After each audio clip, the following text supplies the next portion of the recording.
பிதாசுதன் பரிசுத்த ஆவியின் பெயராலே ஆமென். எங்கள் அன்பின் பரலோக பிதாவே, இதோ இந்த அருமையான வேலையை நீர் பொறுப்படுத்திக் கொள்ளும். உமது கரத்தில் என்னை முற்றிலுமாய் அர்ப்பணிக்கிறேன். இந்த இறை பிரசன்னத்துக்குள்ளே என்னை நடத்தி செல்லும்படி, இந்த இறைவார்த்தை பகுதிக்குள்ளே என்னை நடத்தி செல்லும்படி அப்பா உம்மை நோக்கி பார்க்கிறேன். முந்தின இறைவார்த்தை பகுதியிலே நீர் முற்றிலுமாய் நீர் இறைவாக்கினராக வந்த அந்த காரியத்தை வெளிப்படுத்தி பேசும்படிக்கு எனக்கு பலன் தந்து, இதோ இந்த இறைவார்த்தை பகுதியிலும் உம்மை பற்றி பேச இந்த நற்செய்தியை அறிவிக்க ஆண்டவரே, இந்த வேலையை நீர் முற்றிலுமாய் ஆசீர்வதியும். எங்கள் ஜெபம் கேளும் ஜீவனுள்ள நல்ல பிதாவே, ஆமென். என் நண்பர்ந்த சகோதர சகோதரிகளே, வேலையிலே ஆண்டவருக்கு நன்றி செலுத்துவோம்.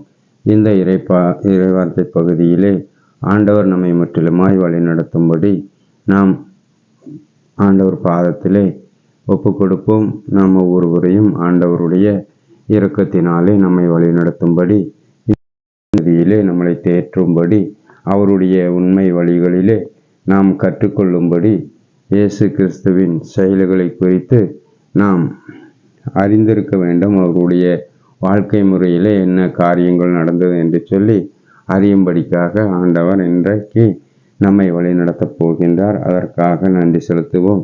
முதலாவதாக மத்தேயு நற்செய்தி 15வது அதிகாரம் 24வது இறைவார்த்தை. அவர் மறுமொழியாக, இஸ்ரேலின் குலத்தாருள் காணாமல் போன ஆடுகளாய் இருப்போரிடமே நான் அனுப்பப்பட்டேன் என்றார். அன்பார்ந்த சகோதர சகோதரிகளே, இந்த இறைவார்த்தை பகுதி நாம் திட்டமும் தெளிவுமாக அறிந்திருக்கும்படியாக ஆண்டவர் இஸ்ரேல் குலத்திடமே அனுப்பப்பட்டார் என்று சொல்லி, காணாமல் போன ஆடுகளாய் இருப்பவரிடமே அனுப்பப்பட்டார் என்று சொல்லி இந்த இறைப்பகுதி நமக்கு கற்றுத்தருகிறது. அப்படி என்று சொன்னால், அந்த மணல் தறிக்க ஒப்பான அந்த தலைமுறையினரிடமே அனுப்பப்பட்டார் என்று சொல்லி இந்த இறைவார்த்தை பகுதி நமக்கு கற்றுத்தருகிறது. இதனாலே தான் அந்த காரியத்தை குறித்து இயேசு கிறிஸ்து நம்மிடம் திட்டமும் தெளிவுமாக நமக்கு அந்த நற்செய்தியை கூறுகிறார். அப்படியானால் அந்த கானானியா பெண்மணியிடம் பேசும்போது இந்த காரியத்தை கூறுகிறார். ஆனால் அந்த கானானியா பெண்மணி தன் மகனின் பிள்ளையின் வாழ்வுக்காக மீட்புக்காக அவர் அவரிடம் வேண்டி மன்றாடுகிறார். அந்த வேளையிலே தான் இந்த காரியத்தை குறித்து ஆண்டவர் திட்டமும் தெளிவுமாக அந்த பெண்மணியோடு சொல்லுகிறார். ஆனால் அந்த ஊமையின் வழியாக அவர்கள் 2 பேரும், அந்த கானானிய பெண்ணும் இயேசுவும் உரையாடி கொள்கிறார்கள். அப்படி என்று சொன்னால், அந்த ஆபிரகாமின் வார்த்தைகளை, ஆபிரகாமுக்கு கொடுத்த அந்த வார்த்தையை நினைத்து அந்த பெண்மணி அவரோடு பேசுகிறார். ஏதோ அனைத்து இனமும் உன் வழியாக ஆசீர்வதிக்கப்படும் என்று சொல்லி அவரு கூட உடன்படிக்கை செய்திருக்கிறாரே ஆண்டவர். அப்படி இருக்கும்போது நீர் இதை எனக்கு தராமல் போனால் அது எப்படி என்று சொல்லி அந்த ஊமை நாய்க்குட்டியும் அந்த மேசையும் உணவையும் குறித்து அவர்கள் அப்படியாக உறவாடி கொள்கிறார்கள். இந்த ஆபிரகாமின் ஆசீர்வாதத்தை குறித்து அவள் சற்று அறிந்தவளாக இருந்ததினாலே அதற்கு உள்ளத்தின் ஆழத்திலிருந்து அதனுடைய செயல்முறைகள் எப்படி இருக்கும் என்று சொல்லி அதை உணர்ந்ததினாலே அதை ஊமையின் வழியாக அவர் எப்படி ஊமையாக சொன்னாரோ அதையும் அவர் ஊமையின் வழியாக பேசி அந்த ஆசீர்வாதத்தை பெற்றுக்கொள்ளுகிறார். ஆனாலும் இந்த இஸ்ரேல் மக்கள் எப்படி காணாமல் போனார்கள் என்பதை குறித்து நாம் அறிந்திருக்க வேண்டும். ஆனால் அந்த பெண்மணி அறிந்து கொண்டால் இவர்கள் அறிந்து கொண்டார்களா என்பதை குறித்து, இவர்கள் ஏன் காணாமல் போனார்கள் என்பதை குறித்து தான் இந்த இடத்திலே நாம் சற்று ஆழமாய் சிந்திக்க வேண்டும். அவர்கள் எப்படி ஆடுகளாய் மாறினார்கள் என்பதை குறித்தும் இந்த இறைப்பகுதி நமக்கு கற்றுத்தருகிறது. அந்த வழிகளை குறித்து, அவர்கள் காணாமல் போன அந்த காரியத்தை குறித்து லூக்கா நற்செய்தி 3வது அதிகாரம் 1, 2 உள்ள இறைவார்த்தைகள். திபேரியஸ் சீசர் ஆட்சி செய்து வந்த 15ஆம் ஆண்டில் போத்திப்பார் பிலாத்து யூதேயாவின் ஆளுநராக இருந்தார். ஏரோது கலிலேயா பகுதிக்கும் அவர் சகோதரர் பிலிப்பு இத்ரேனியா திக்கோனியத்து பகுதிகளுக்கும் லிசியா அபிலா பகுதிகளுக்கும் குறுநில மன்னர்களாக இருந்தனர். அன்னாவும் கைவாவும் தலைமை குருக்களாக இருந்தனர். அக்காலத்தில் செக்கரியாவின் மகன் யோவான் பாலை நிலத்தில் வாழ்ந்து வந்தார். அவர் கடவுளின் வார்த்தையை பெற்றிருந்தார்.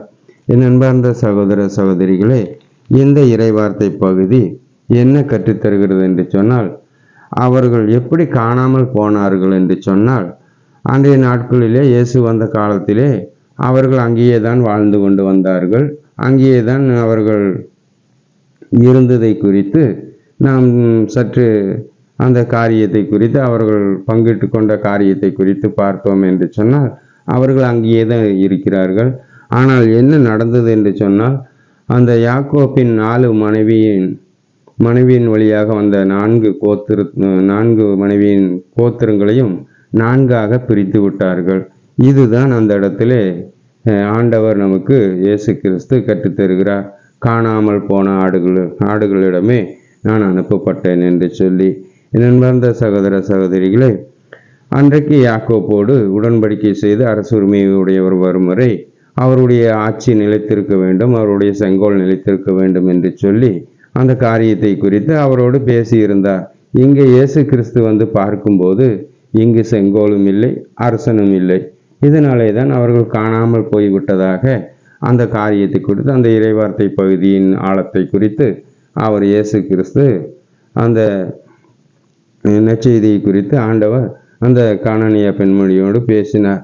ஆனால் இதை நாம் விளங்கி கொள்ள வேண்டும். அவர்கள் எப்படி காணாமல் போனார்கள் என்பதை குறித்து அவர்கள் இந்த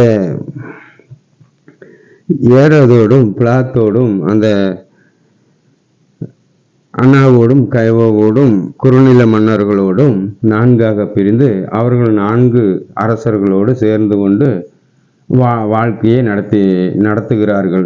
இதனாலே தான் ஆண்டவர் வார்த்தைக்கு கீழ்ப்படியாமல் இவர்கள் அரசாட்சி செய்து இவர்கள் அதை சரிபடுத்தி இவர்கள் வாழ வேண்டும், இயேசு கிறிஸ்து வரும்போது இவர்கள் நிலைத்திருக்க வேண்டும் என்று சொல்லி சொன்ன காரியத்தை அவர்கள் மறந்துவிட்டு இவர்கள் எல்லாம் அவர்களோடு சேர்ந்து 4 மனைவியின் 4 கோத்திரங்களும் பிரிந்து அவர்கள் எல்லோரும் அவர்களோடு சேர்ந்து விட்டு அந்த மக்களை வழிநடத்துகிறார்கள். ஆண்டவருக்கு அதை பார்த்ததும் சரியான துக்கம். அதனாலே தான் காணாமல் போய்விட்டார்கள். என் ஜனம் காணாமல் போய்விட்டது, என் ஜனம் எங்கிருக்கிறது என்று எனக்கு தெரியாது, நான் அதை தேடி போகிறேன் அப்படி என்று சொல்லி அந்த பெண்மணியன் அவரே சங்கடத்தில் போகிறார். நீயுமா வந்து என்னை சங்கடப்படுத்துகிறாய் என்று சொல்லி அந்த காரியத்தை குறித்து பேசி அவள் ஆசீர்வாதத்தை பெற்றுக்கொண்டாள். ஆனால் ஆசீர்வாதம் பெற்ற மக்கள், ஆசீர்வதிக்கப்பட்ட மக்கள் அதை இழந்து அந்நியருக்கு அடிமையாய் இருக்கிறார்கள். அவர்கள் காணாமல் போனதற்கு காரணம் அந்த 4 பிரிவாக பிரித்து அவர்களை 4 விதமாக வழி நடத்துகிறார்கள். அப்படியாக அவர்கள் அந்த அரசுரிமையிலிருந்து, அந்த அரசாட்சியிலிருந்து அவர்கள் காணாமல் போய்விட்டார்கள். இதைத்தான் நமக்கு திட்டமும் தெளிவுமாக இந்த லூக்கா நற்செய்தியின் வழியாக நமக்கு ஆண்டவர் கற்றுத்தருகிறார். இன்னும் ஒரு இறைவார்த்தை பகுதியை நாம் வாசிப்போம். இப்படியாக இயேசுவின் காலத்தில் நடந்தது. எரேமியா 29வது அதிகாரம் 8-9 உள்ள இறைவார்த்தைகள். அந்த காலத்தில், இவர்களுடைய காலத்திலே, இந்த ஏரோது பிலாத்து காலத்திலே என்ன நடந்தது என்று சொன்னால் இந்த இறைப்பகுதி நமக்கு கற்றுத்தருகிறது. இஸ்ரேலின் கடவுளாகிய படைகளின் ஆண்டவர் கூறுவது இதுவே: உங்களிடையே இருக்கும் உங்கள் இறைவாக்கினர்களையும் குறிசொல்வோரையும் உங்களை ஏமாற்றாதவாறு பார்த்து கொள்ளுங்கள். அவர்கள் காணும் கனவுகளை நீங்கள் பொருட்படுத்த வேண்டாம். ஏனெனில் என் பெயரால் அவர்கள் உங்களுக்கு பொய்யா இறைவாக்கு உரைக்கிறார்கள். நான் அவர்களை அனுப்பவே இல்லை என்கிறார் ஆண்டவர். இந்த ஏரோதிடம் இந்த இறைவாக்கை சொல்லும்படி, இதோ யூதாவிலிருந்துதான் ஒருவர் உன்னிடம் தோன்றுவார் என்று சொல்லி இந்த பொய்யை சொல்ல, அவருடைய பெயரிலே தாவீதின் குலத்திலே தான் தாவீதின் மகன் ஒருவர் ஆயராயிருப்பவர் தோன்றுவார் என்று சொல்லி இந்த பொய்யை சொல்ல ஏரோதிடம் அனுப்பவே இல்லை. இவர்களை அனுப்பவே இல்லை. இந்த பொய்யான இறைவாக்கினர்களை ஏரோதிடம் அனுப்பவே இல்லை. அதனால தான் அந்த ஞானிகள் வரும்போதும் கூட அந்த விண்மீன் வந்தபோது அந்த இடத்திற்கு போகும்போது விண்மீன் மறைந்து விட்டது. ஆண்டவருக்கு அது பிடிக்கவில்லை. ஆனால் அவர்கள் போய் அந்த காரியத்தை சொல்லி திரும்பி வரும்போது மீண்டுமாய் அந்த விண்மீன் அந்த வழியே சென்றது. அவர்கள் இயேசுவின் இருக்கும் இடத்திற்கு சென்றது. ஆனால் அந்த அரசன் இருக்கும் இடத்திற்கு அந்த விண்மீன் செல்லவில்லை. அதனால தான் இந்த இறைவார்த்தை பகுதி இங்கே நமக்கு கற்றுத்தருகிறது. அவர்களுக்கே அந்த அனுமதி இல்லை என்று சொன்னால் இந்த இறைவாக்கினர்களையும் அனுப்பவில்லை என்று சொல்லி அந்த காரியத்தை குறித்து திட்டமும் தெளிவுமாக இதில் நீங்கள் பொருட்படுத்த வேண்டாம். உங்களை இந்த காரியத்திலே, அவர்கள் சொல்லும் காரியத்திலே, அந்த இறைவாக்கினர்கள், இஸ்ராயலின் இறைவாக்கினர்கள் சொல்லும் அந்த காரியத்திலே நீங்கள் ஏமாந்து போகக்கூடாது என்று சொல்லி கடவுள் நமக்கு ஒரு எச்சரிப்பை தருகிறார். இதனாலே தான் இந்த காரியம் நமக்கு திட்டம் தெளிவுமாக கற்றுத்தரப்படுகிறது. ஏற்கனவே அவர்கள் காணாமல் போய்விட்டார்கள். அவர்கள் இறைவாக்கினர்கள் இந்த காரியத்தை சொல்லும்போது நீங்கள் ஏற்றுக்கொள்ளக்கூடாது. ஏற்கனவே நாளாக பிரிந்து அவர்கள் 4 வழியே சென்று விட்டார்கள். இப்படி இருக்கும்போது எந்த குலத்திலே அவர் தோன்றுவார் என்று சொல்லி நீங்கள் தெரிந்து கொள்ள முடியும். அதனாலே தான் அந்த இறைப்பகுதி நமக்கு அப்படியாக நாம் ஏமாந்து போகக்கூடாது. அந்த இறைவார்த்தையை நம்பி நீங்கள் ஏமாந்து போகக்கூடாது. அந்த பொய்யாக அவருடைய பெயரிலே இறைவாக்கு உரைத்ததை நீங்கள் நம்பக்கூடாது என்று சொல்லி ஆண்டவர் திட்டமும் தெளிவுமாக நமக்கு கற்றுத்தருகிறார். அப்படி என்றால் அந்த ஆண்டவருடைய நாள் எப்படி இருந்தது, எப்படி அவருடைய வாழ்க்கை முறை இருந்தது என்று சொல்லி நாம் சற்று ஆழமாக தியானிக்கும் பொழுது ஆமோஸ் இறைவாக்கினர் 5வது அதிகாரம் 18வது இறைவார்த்தை, ஆண்டவரின் நாளை பார்க்க விரும்புவோரே உங்களுக்கு ஐயோ கேடு. ஆண்டவரின் நாளுக்காக நீங்கள் ஏன் ஏங்குகிறீர்கள்? அது ஒளிமிக்க நாளன்று, இருள் சூழ்ந்த நாளாகத்தான் இருக்கும். என் அன்பார்ந்த சகோதர சகோதரிகளே, ஆண்டவருடைய நாள் அவர்களுக்கு எப்படி இருந்தது என்று சொன்னால் இருள் சூழ்ந்த நாளாகத்தான் இருந்தது. அதை பார்க்க நீங்கள் ஏங்குகிறீர்கள். இயேசுவின் நாளை பார்க்க நீங்கள் ஏன் ஏங்குகிறீர்கள் என்று சொல்லி இந்த இறைவார்த்தை பகுதி நமக்கு திட்டமும் தெளிவுமாக கற்றுத்தருகிறது. அந்த இறைவாக்கினர்கள் செய்த பொய்யினாலே அங்கிருந்த அனைத்து மக்களுக்கும் அது ஒரு இழப்பாக மாறிவிட்டது. ஆண்டவருடைய நாளை பார்க்க நீங்கள் ஏன் ஏங்குகிறீர்கள்? அது ஒரு இருளின் நாளாக மாறிவிட்டது. நீங்கள் அந்த இருளின் நாளைத்தான் நீங்கள் பார்க்க போகிறீர்கள் என்று சொல்லி இந்த இறைவார்த்தை பகுதி அன்றைக்கு இருந்த மக்களுக்கு அது ஒரு அறிவுரையாக கூறப்பட்டது. அதே அறிவுரை தான் நமக்கும் நம்முடைய வாழ்க்கைக்கும் தேவையாய் இருப்பதனாலே அந்த இருளின் நாளை நாம் அனுபவிக்க கூடாது என்று சொல்லி ஆண்டவர் திட்டமும் தெளிவுமாக நமக்கு கற்றுத்தருகிறார். அப்படி என்று சொன்னால் மத்தேயு நற்செய்தி 27வது அதிகாரம் 45 46 உள்ள இறைவார்த்தைகள், அந்த நாள் எப்படி அவர்களுக்கு இருளாக மாறினது என்று சொல்லி, ஆண்டவரின் நாள் எப்படி அவர்களுக்கு இருளாக மாறினது என்று சொல்லி நாம் இந்த இறைவார்த்தை பகுதியிலே நாம் தியானிப்போம். நண்பகல் 12 மணி முதல் பிற்பகல் 3 மணி வரை முழுவதும் இருள் உண்டாயிற்று. 3 மணியளவில் இயேசு ஏலி ஏலி சபத்தானி, அதாவது என் இறைவா ஏன் என்னை கைவிட்டேன் என்று உரத்த குரலில் கத்தினார்.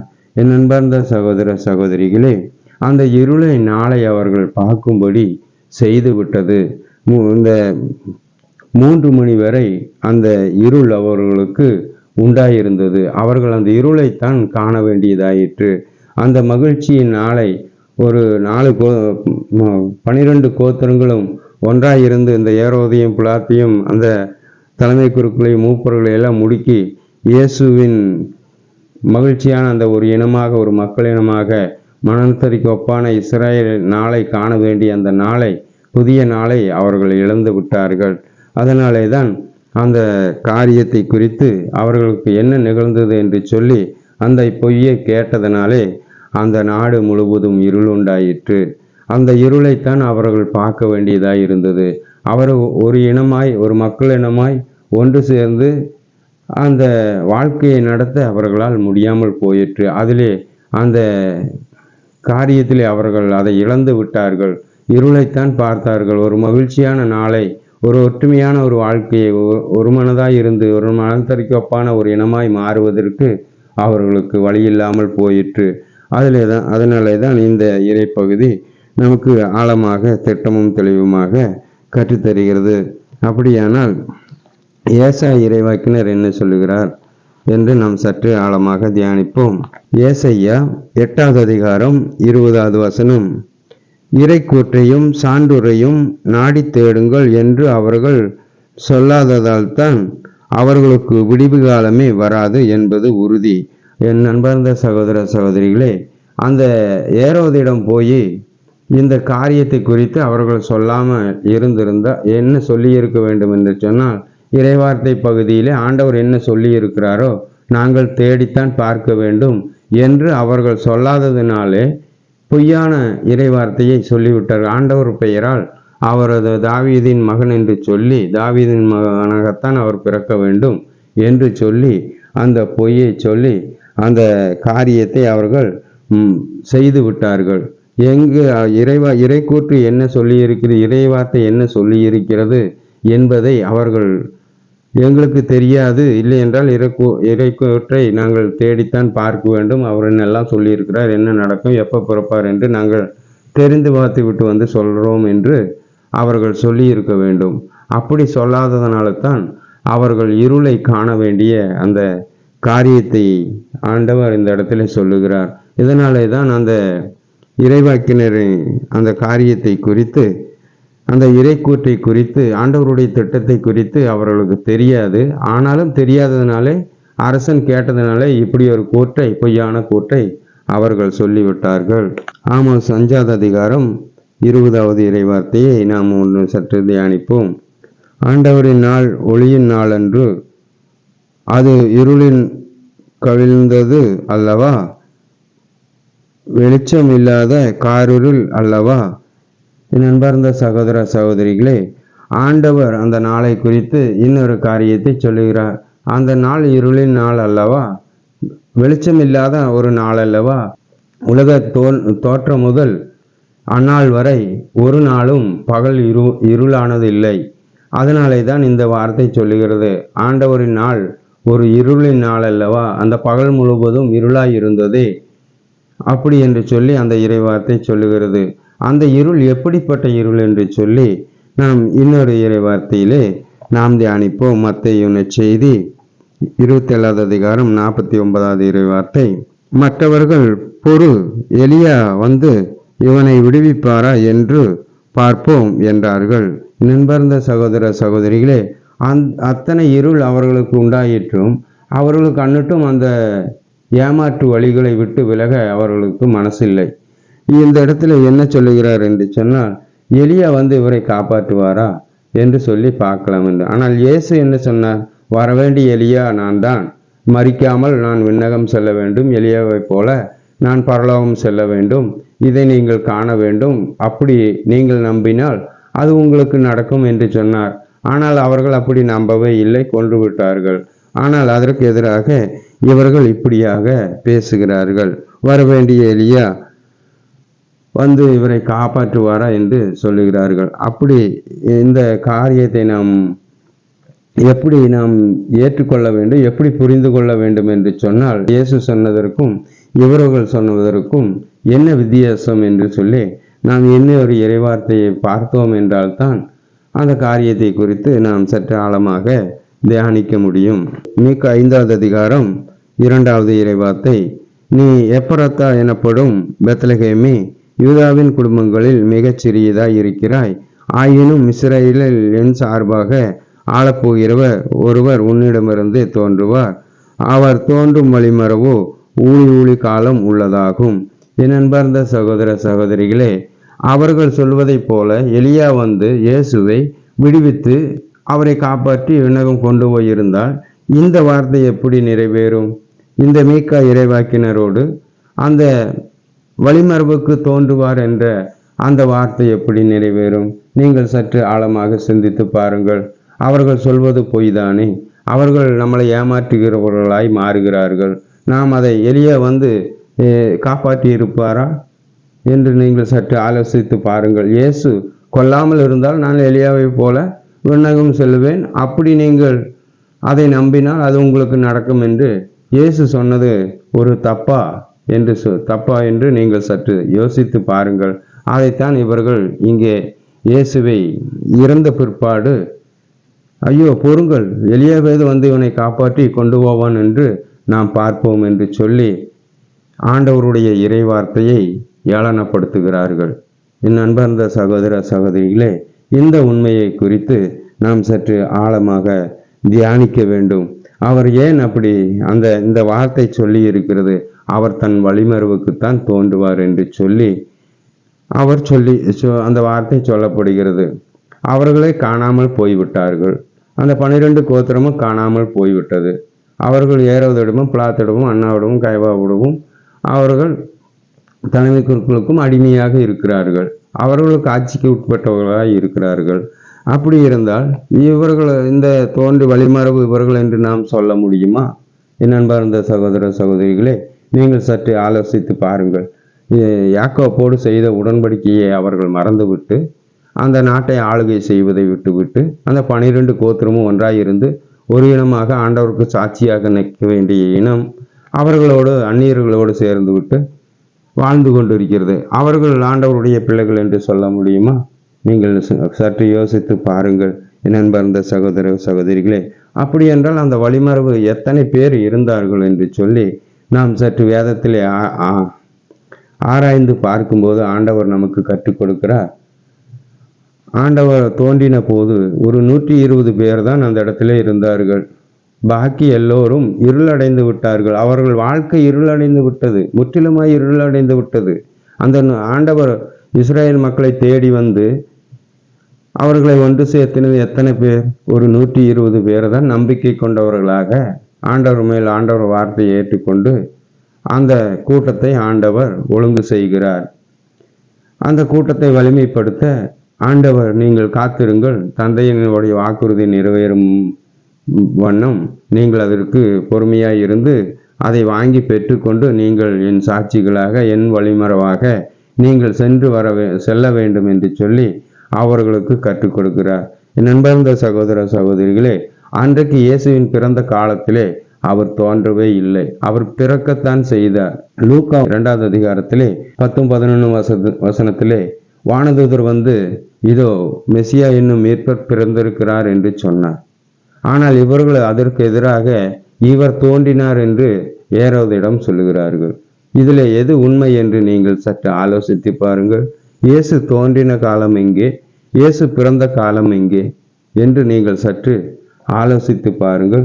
அப்பொழுது உங்களுக்கு அதை குறித்து திட்டமும் தெளிவுமாக அறிந்து கொள்ள முடியும். அந்த இறைவார்த்தைகளை நீங்கள் தியானித்து பாருங்கள். அந்த காலங்களை குறித்து நீங்கள் தியானித்து பாருங்கள். அப்படி என்று சொன்னால் அவர் தோன்றும் காலத்தை இயேசு எப்படி தன் சீடர்களுக்கு விளக்கினார் என்பதை குறித்து நாம் சற்று ஆழமாக தியானிப்போம். யோவான் நற்செய்தி 16வது அதிகாரம் 20 முதல் 22 வரை உள்ள இறைவார்த்தைகள். உறுதியாக உங்களுக்கு சொல்லுகின்றேன், நீங்கள் அழுவீர்கள், புலம்புவீர்கள், அப்பொழுது உலகம் மகிழும்.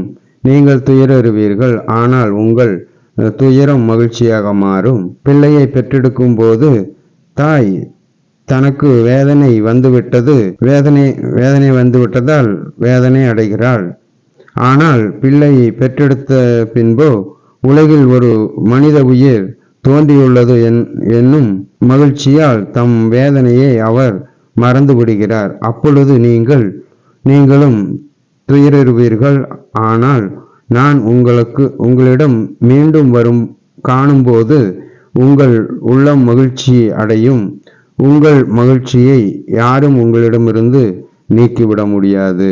நண்பர்ந்த சகோதர சகோதரிகளே, எந்த தாயின் பிறப்பை வைத்து அந்த குழந்தையை வேதனையை வைத்து அவர்கள் ஏமாற்றினார்களோ அதே ஊமையை கொண்டு ஆண்டவர் தம் சீடர்களுக்கு விளக்கி கூறுகிறார். அன்றைக்கு எப்படி அவர்கள் அந்த வேதனையை சகித்து கொண்டு எகிப்துக்கு போய் மீண்டும் திரும்பி வந்தார்களோ, இதே போல ஒரு தாய் தன் மகனை பெற்றெடுக்கும் போது இருக்கும் வேதனை எப்படி இருக்கும்?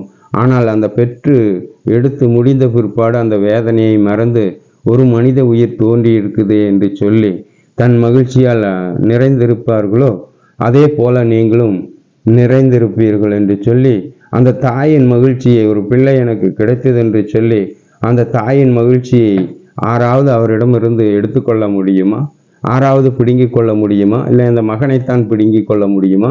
இல்லை அந்த தாய் அந்த மகனைத்தான் கொடுத்து விடுவாளா என்று சொல்லி நீங்கள் சற்று சிந்தித்து பாருங்கள். அதனாலே தான் நான் அன்றைக்கு அவர்கள் இருவருக்குள்ள உள்ள ஒரு மகிழ்ச்சி இதோ நம்மளிடத்திலும் அப்பேற்பட்ட மகிழ்ச்சி வரப்போகிறது.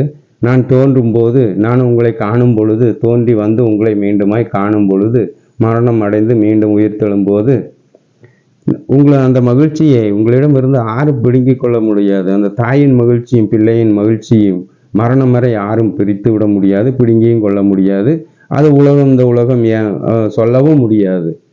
இதோ வேற தாயாக்கும் வேற மகனாக்கும் அப்படி என்று ஒரு குடும்பத்தில் இருக்கும் மகனையோ தாயோ அப்படி சொல்லி பிரித்து விட முடியாது. அதை போலவே இந்த சீடர்களுடைய வாழ்க்கை முறையும் இருந்தது. அதனாலே தான் அந்த நம்பிக்கையிலே அவர்கள் வாழ்வடைந்ததனாலே தான் உலகம் முழுவதும் அவர்கள் அந்த மகிழ்ச்சியின் நற்செய்தியை எல்லாவற்றுக்கும் சொல்லி அதை நிலைப்படுத்தினார்கள். அதனாலே தான் இன்றைக்கும் நாம் இயேசு உயிர்த்தெழுந்த அந்த இயேசு தோன்றின அந்த மகிழ்ச்சியான ஈஸ்டரை நாம் கொண்டாடி மகிழ்ந்து களிப்போடும் மக்களிப்போடும் உலகமெங்கும் கொண்டாடி வருகிறது. இயேசுவின் பிறப்பை கூட சிலர் ஏற்றுக்கொள்ளாமல் அதை கொண்டாடாமல் விட்டு விடுவார்கள்.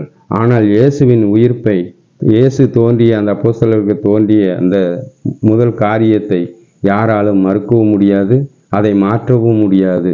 அதைத்தான் இந்த இடத்திலே உங்களிடமிருந்து இந்த மகிழ்ச்சியை யாராலும் பிடுங்கிவிட முடியாது அப்படி என்று சொல்லி அந்த இறைவார்த்தை பகுதி நமக்கு கற்றுத்தருகிறது. என் அன்பார்ந்த சகோதர சகோதரிகளே, இந்த காரியத்திலே நாம் சற்று ஆழத்தோடு உண்மையை விளங்கி கொண்டோம். ஆண்டவர் நம்மை விளங்கி கொள்ளும்படி ஆண்டவர் நம்மை வழிநடத்தி இருக்கிறார். இந்த காரியத்திலே தோன்றும் காலத்தையும் பிறந்த காலத்தையும் நாம் மாற்றி அந்த காலங்களை நாம் சீர்படுத்தி கொள்ள வேண்டும். அப்பொழுது நமக்கு முற்றிலுமான ஒரு விசுவாசம் வரும். அப்போ அந்த ஏரோதிடம் அனுப்பப்படாத அந்த காரியத்தை குறித்து நாம் எச்சரிக்கையாய் இருக்க வேண்டும். ஆண்டவர் அதற்காகத்தான் இந்த பகுதியை ஆண்டவர் நமக்கு வழிநடத்தினார். அவர் இஸ்ராயலிடம் வந்தபோது அவர்களெல்லாம் எப்படி காணாமல் போனார்கள் என்பதை குறித்து இந்த இறைவார்த்தை பகுதியிலே ஆண்டவர் திட்டமும் தெளிவுமாக ஆண்டவர் நமக்கு கற்றுக் கொடுத்திருக்கின்றார். இந்த இறைவார்த்தை பகுதியிலே ஆண்டவர் நம்மை முற்றிலுமாய் வழிநடத்தினார் என்று சொல்லி நாம் முற்றிலுமாய் நம்பிக்கை கொள்ளுவோம். இந்த இறைவார்த்தை பகுதியிலே ஆண்டவர் முற்றிலுமாய் ஆசீர்வதித்தார். உங்களையும் ஆண்டவர் நேசிக்கிறார், என்னையும் ஆண்டவர் நேசிக்கிறார். அந்த விண்ணக மீட்புக்காக, அந்த மகிழ்ச்சிக்காக நம்மளிடம் இருந்து யாரும் பிடுங்கிக் கொள்ளாதபடி நாம் பார்த்து கொள்ள வேண்டியது, நாம் ஏமாந்து போகாமல் இருக்க வேண்டியது நம்மளுடைய கடமை என்று சொல்லி ஆண்டவர் திட்டமும் தெளிவுமாக ஆண்டவர் கற்றுக் கொடுத்திருக்கின்றார். நாம் அப்படி ஒரு காணாமல் போகின்ற ஒரு வாழ்க்கைக்குள் நாம் கடந்து செல்லாதபடி நாம் எச்சரிக்கையாய் இருப்போம். மற்ற காரியங்களிலே, மற்ற விசுவாசங்களிலே நாம் நம்பிக்கைக்குள்ளவர்களாக நாம் மாற வேண்டும். அதனாலே தான் இந்த பகுதியிலே ஆண்டவர் நம்மை முற்றிலுமாய் ஆசீர்வதித்து வழிநடத்தினார் என்பதை நாம் நம்பிக்கை கொள்ளுவோம். இதிலே மகிழ்ச்சி அடைவோம். ஒருவருக்கொருவர் இந்த காரியத்தை குறித்து நாம் மற்றவர்களுக்கு சொல்லுங்கள். இந்த இறை வார்த்தையை இந்த குறைந்த நேரத்திலே மிகவும் கடினமாகத்தான் இருக்கிறது. நான் இந்த நேரத்தில் உங்களுக்கு இதை வீடியோவாக எடுத்து ஆண்டவர் என்னோடு பேசும்படி, நான் படிப்பறிவில்லாதவன், நான் உண்மையாலுமே படிக்க தெரியாதவன். நான் படிக்கும்போது என்னுடைய வாழ்க்கை படிப்பு முடிந்து 15 வருஷம் ஆடு மாடு மேய்த்து தான் என் வாழ்க்கை போயிருந்தது. எனக்கு படிப்பு வராததுனாலே என்னை மாடு மேய்க்கும்படியாக என் வாழ்க்கை மாறிவிட்டது. 4ஆம் கிளாஸிலே 3 வருஷம், 5ஆம் கிளாஸிலே 3 வருஷம், 6ஆம் கிளாஸிலே 3 வருஷம், 4ஆம் கிளாஸ் வரை 4 வருஷம். இப்படியாக நான் படித்து எனக்கு படிப்பறிவே இல்லை. நான் டிவைன் தியான கேந்திரத்திற்கு நான் போனேன். அங்கே ஆண்டவரிடம் நான் மன்றாடினேன். எனக்கு இந்த படிப்பில்லாததுனாலே எனக்கு வேலை செய்கிற இடத்துல, போகும் இடத்துல எல்லாமே கஷ்டமாக இருந்தது. எல்லாரும் எதுக்காக போனால், எனக்கு பேச தெரியாததுனாலும் படிக்க தெரியாததுனாலும் அவ்வளோ பகுத்தறிவு இல்லாததுனாலும் எனக்கு எங்கு போனாலும் அவமானம், வேதனை, கிண்டல், கேலி இந்த மாதிரியான காரியங்களிலே நான் வேலை செய்யும்போது ஒரு கணக்கு தெரியாது, ஏதாவது செய்ய தெரியாது. அதனாலே நான் அந்த வேலையை விட்டு எல்லாம் அது வேண்டாம் என்று சொல்லி நான் அதிலிருந்து பின்வாங்கி வந்து விட்டேன். அந்த காலத்தில் எனக்கு கொஞ்சம் உடல் நோயும் வகுத்து வெளியும் இருந்ததுனாலே நான் தியான கேந்திரத்திற்கு சென்று அங்கே ஆண்டவரோடு நான் ஜெபித்து அந்த காரியத்தை இந்த படித்தால் நான் உனக்கு ஊழியம் செய்கிறேன் என்று சொல்லி ஒரு வார்த்தையை நான் அந்த ஜெபத்தின் வழியாக ஆண்டவருக்கு அர்ப்பணித்தேன். அதன் பிரகாரம் அங்கிருந்து இந்த பைபிளை வாங்கி கொண்டு வந்து இந்த 35 ஆண்டுகளாக இந்த ஒரே பைபிளை நான் படித்துக்கொண்டே அன்றைய நாளிலிருந்தே படித்துக்கொண்டே வந்தேன். அதனாலே தான் ஆண்டவருக்கு பணி செய்ய வேண்டும். பேதுரு படிப்பில்லாமல் பணி செய்தார். அப்படி ஒரு ஆசை எனக்கு. அவர் பணி செய்தார். ஆண்டவரை, நானும் உமக்கு பணி செய்கிறேன், உமக்கு உத்தமம் உண்மையுமாய் பணி செய்ய வேண்டும் என்று விரும்பி நான் அதை ஏற்றுக்கொண்டு அந்த காரியங்களிலே நான் ஈடுபட்டேன்.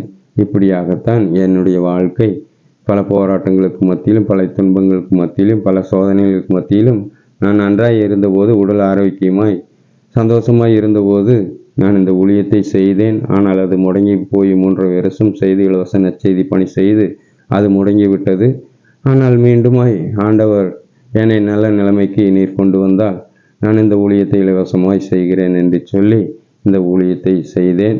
அதனாலே தான் ஆண்டவர் என்னை வழி நடத்துகிறார். அவர் மேல் உள்ள நம்பிக்கை, ஆண்டவர் என்னை மூடனாக இருந்தாலும், படிப்பற்றவனாக இருந்தாலும், பேச்சுத்தன்மை இல்லாமல் இருந்தாலும், கொஞ்சம் திக்கி படித்தாலும் இந்த இறை வார்த்தைகளை நான் உங்களுக்கு உண்மையுள்ளவை ஆண்டவர் எனக்கு காண்பித்து எதை பேச வேண்டும், இதை பேசு அப்படி என்று சொல்லும்போது தான் நான் இந்த இறை பகுதிகளை உங்களிடம் நான் பேசி கொண்டிருக்கிறேன். ஆண்டவர் திடீரென்று எல்லாம் எனக்கு காண்பித்து தந்திட மாட்டார். ஆனாலும் நான் அவர் பாதத்தில் போய் அமரும்போது நான் எல்லாத்தையும் இந்த பைபிளில் இருக்கிறதெல்லாம் படித்து முடித்துவிட்டு நான் உங்களுக்கு நற்செய்தி அறிவிக்க வேண்டும் என்று சொன்னால், ஆண்டவரே, இது எனக்கு முடியாது, நீர் எனக்கு காண்பித்து தந்தால் நான் இதை குறித்து பேசுகிறேன் என்று சொல்லி நான் ஒரு நம்பிக்கையிலே ஆண்டவரிடம் ஒப்படைத்திருந்தேன். ஆண்டவர் அதனாலே சில காரியங்களை பேசும்படி ஆண்டவர் ஒரு வார்த்தையாக எனக்கு காண்பித்து தருவார். நான் அதையெல்லாம் எழுதி எடுத்து வைத்து நான் அதிலே மீண்டுமாய் படித்து அதனுடைய சத்தியங்களை ஆழங்களை அறிந்து கொண்டு தான் நான் உங்களிடம் பேசுகிறேன். ஆண்டவர் வழி நடத்துவதனாலே தான் உங்களுக்கு நான் இந்த இறை நற்செய்தியை இலவசமாய் செய்கிறேன். நீங்கள் விரும்பினால் ஏற்றுக்கொள்ளலாம், விரும்பாவிட்டால் குற்றம் சொல்லாமல் இருந்தாலும் கூட எனக்கு போதும். அதனாலே தான் இந்த காரியங்களை நான் உங்களிடம் சொல்லுகிறேன். அந்த சகோதர சகோதரிகளே, நீங்கள் நம்பிக்கை கொண்டவர்களாக வாழ வேண்டும் என்பதுதான் ஆண்டவருடைய திட்டம். என்னுடைய திட்டமாக இருந்தால் அது நடக்காது, ஒருபோதும் நடக்காது. ஆண்டவருடைய விருப்பத்தினாலே தான் நான் உங்கள் மத்தியிலே இந்த காரியத்திலே ஈடுபடுகின்றேன். என்னுடைய சொந்த விருப்பத்திற்காகவோ, சொந்த வாழ்க்கைக்காகவோ, சொந்த பெருமைக்காகவோ இந்த காரியத்தை நான் செய்வதில்லை என்பதை நீங்கள் முற்றிலுமாய் உணர்ந்து கொள்ள வேண்டும். என் வாழ்க்கையிலும் பாவத்திலும் வாழ்ந்திருக்கிறேன், பரிசுத்தத்திலும் வாழ்ந்திருக்கிறேன். ஆனால் இப்பொழுது பரிசுத்தமாய் வாழ்ந்து கொண்டிருக்கிறேன். எந்த சூழ்நிலைக்கும் நான் போகாதபடி வாழும்படி முயற்சி செய்து கொண்டிருக்கிறேன். ஆண்டவர் பிரசன்னம் என்னை அப்படியாக நடத்துவதனாலே நான் அதிலே உண்மையுள்ளவனாய் இருக்க வேண்டும் என்று நான் விரும்புகிறேன். அதற்காகவும் ஆண்டவருக்கு நன்றி செலுத்துகிறேன். அப்படியாக ஆண்டவர் என்னை வழிநடத்துவார் என்று சொல்லி நம்பிக்கை வைத்திருக்கிறேன். நீங்களும் இந்த இறை பகுதியிலே நம்பிக்கை வையுங்கள். நானும் அந்த பொய்யான வாழ்க்கை எண்ணங்களோடு வாழ்ந்தபோது அப்படிப்பட்ட சிக்கல்கள் எல்லாம் எனக்கும் வந்தது. நீங்களும் அப்படிப்பட்ட சிக்கல்களிலே விசுவாசத்திலே வரும்போது பல சூழ்நிலைகள், பல அவமானங்கள், பல சூழ்நிலைகளினாலே சொந்த ஊரிலிருந்து இயேசுவுக்கு எப்படி அவமானம் வந்ததோ, நீங்கள் இயேசுவுக்காக வாழ முயன்றீர்கள் என்று சொன்னால் அதே சங்கடம் சலிப்பும் உங்களுக்கும் வரும். ஏனால் நான் அதை அனுபவித்திருக்கிறேன். பல விதங்களிலே, பல சூழ்நிலைகளில் நான் அதை அனுபவித்திருக்கிறேன். வேதனையோடும் கண்ணீரோடும் கவலையோடும் அனுபவித்திருக்கிறேன். அதனாலே இந்த காரியத்தை நீங்கள் சற்று ஆழமாக புரிந்து கொண்டு இந்த இறைவார்த்தையை ஏற்றுக்கொள்ள வேண்டும் என்று சொல்லி உங்கள் காதுகளிலே சொல்லுகிறேன். ஆண்டவர் பாதத்திலும் இதை வைக்கிறேன் என்று இந்த வார்த்தையை முற்றிலுமாய் முடித்துக் கொள்கிறேன். இறுதி ஜெபத்திற்காக கடந்து செல்லுவோம். எங்கள் அன்பின் பரலோக பிதாவே, இந்த அருமையான வேலையை நீர் முற்றிலுமாய் வழி நடத்தினீர். உண்மையும் உத்தமமாய் எங்களுக்கு கற்றுத்தந்தீர். பரிசுத்த ஆவியானவரே, அன்று நடந்த காலங்களின் சூழ்நிலைகளையும் எங்களுக்கு விளக்கி கூறினீர். இவ்வண்ணமாக எங்களோடு பேசினீர்.